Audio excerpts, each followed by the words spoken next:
I do want to get to why you want to talk here today. It's important to me as well. Actually, my house manager, one of my really good friends, Ava, we've been talking about this because she's in LA holding our house down for us. And I'm like, don't go out because it's worse for African Americans. And where are you right now? And how's quarantine going for you, though?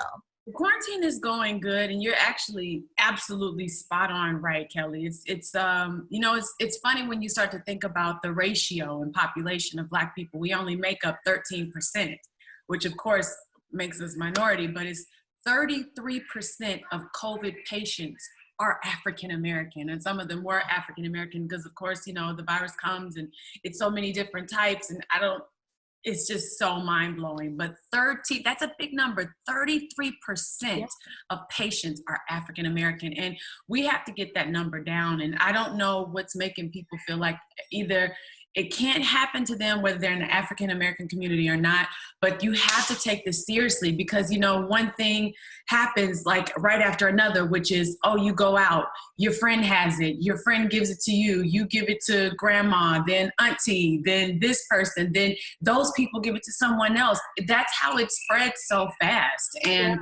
we just have to take this way more seriously. And you got to think about also the illnesses from high blood pressure, high cholesterol, hypertension, asthma, so many different illnesses that have been really generational, illnesses in the African American community. And if you have those, getting COVID, it makes it worse. Yeah.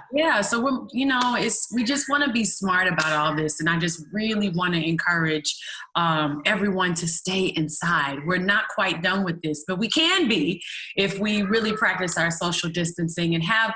I like to say kindness. Because when you actually approach this with kindness, then you'll think about the fact that I don't want this to happen to me, and let me just be kind and stay in my home and be smart about all of this. And how you handle it? No, and be kind to others. Like, be respectful of others. Like, maybe you have an okay immune system, and maybe you might be fine. But first of all, I do love a level of invincibility. People think they're invincible. Like, they watch and they're like, oh, that happens to someone else. I'm like, you could be that someone else real quick.